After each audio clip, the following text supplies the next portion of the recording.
He is the world's most famous spy. More than 2 billion people have seen him in action, and it's 40 years since his first big screen adventure. I think you know who I'm talking about. Time for a little celebration, don't you think? This never happened to the other fella. Stop this car at once!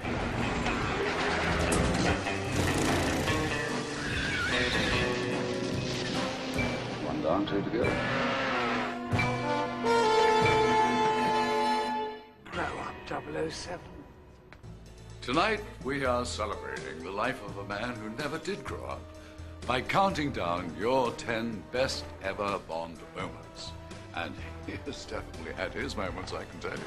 The girls, the gadgets, the humor, the high-speed chases, they have all helped make James Bond the most successful film character of all time.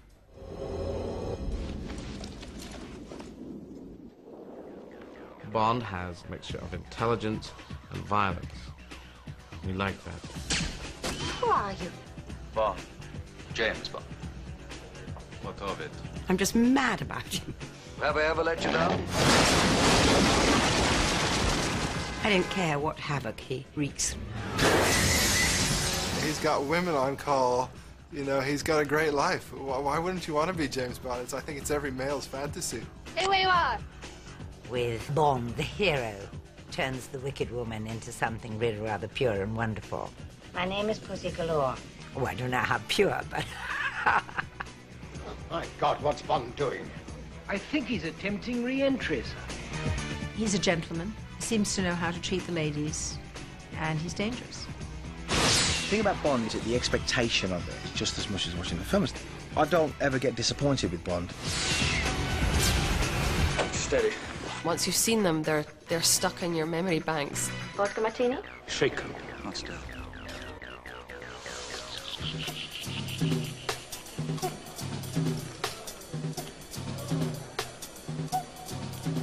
Time to find out how you, the viewers, have voted in Best Ever Bond. Where else to start but at the beginning? 1962 in James Bond's first outing. The perfect introduction to the perfect hero. That first scene, when the first time you ever see Connery, it was vital because it just set everything up. This suave, cool, sophisticated man about town. The first sight of him in any film has a tremendous impact. I was gambling and not doing terribly well. I need another 1,000. I admire your courage, Miss... Trench. And I said, the name's Trench. Sylvia Trench. And I said, and you are? Mr. Bond.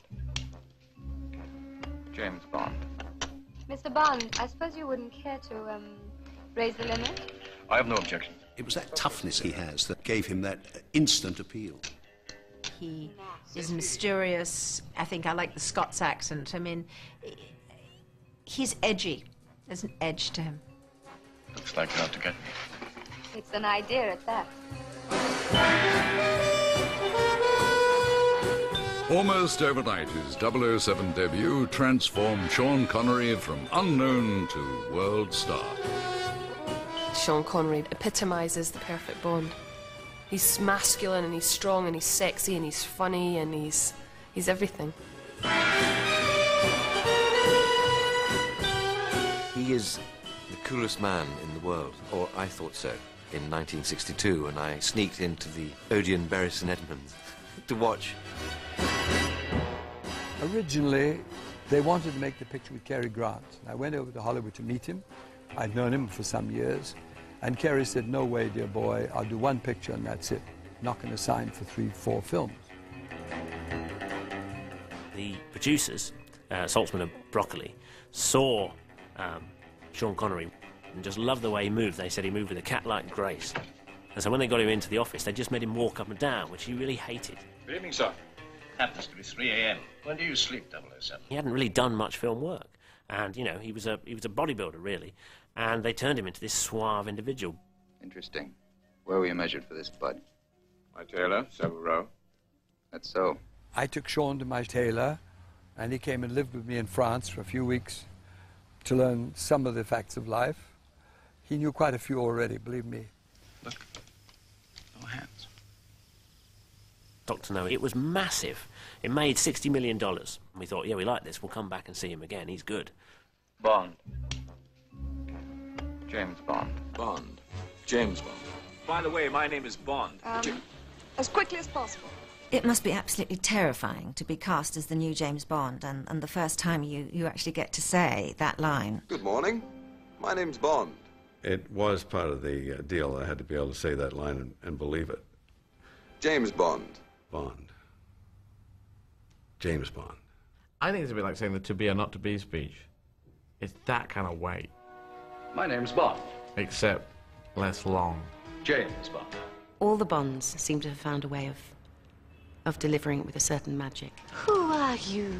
Bond. James Bond. Name's Bond.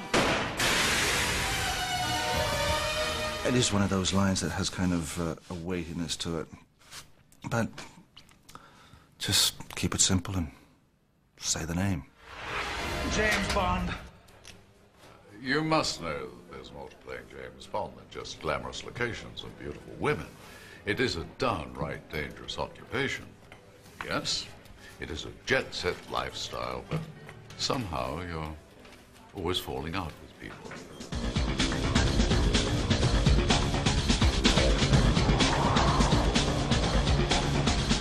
On paper, it looked impossible. How do you ever film a big action sequence, you know, in free fall? Basically, James Bond is knocked out of an airplane without a parachute by Jaws. He skydives down, grabs the pilot down below him, free falling, wrestles with him, overpowers him, grabs it, takes his parachute away. Sounds simple enough, doesn't it?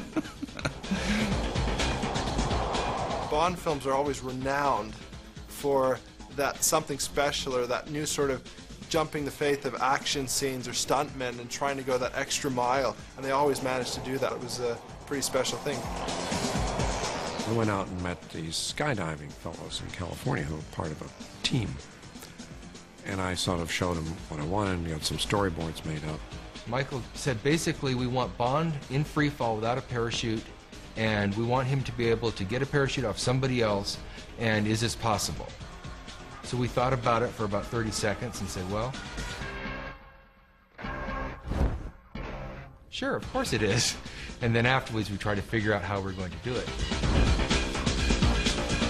The stunt team set about designing an extra compact parachute, small enough to be concealed under their clothes, while they appeared to be in free fall. We did a test to see if we could put a hidden parachute on in free fall and make it look realistic, because Michael didn't want to have it look like there's a big hump in the back and that this doesn't work. We had a reserve parachute and the main parachute, both very small, and the screen test worked really well, so then we went into production. So when you're in free fall, you're thinking in the back of your mind, is the hidden parachute going to work? So not only are you trying to perform for the camera, but your adrenaline is pumping extra hard knowing that you have a very different safety device on than you normally jump. Randy DeLuca was the cameraman. He had a 7-pound camera on his head. When he poured his parachute, the big problem was his neck was going to get broken because of the weight, the 7 pounds on the extension of his head. So he had to actually deploy a rope around his parachute so that it would open very slowly, so that it wouldn't break his neck.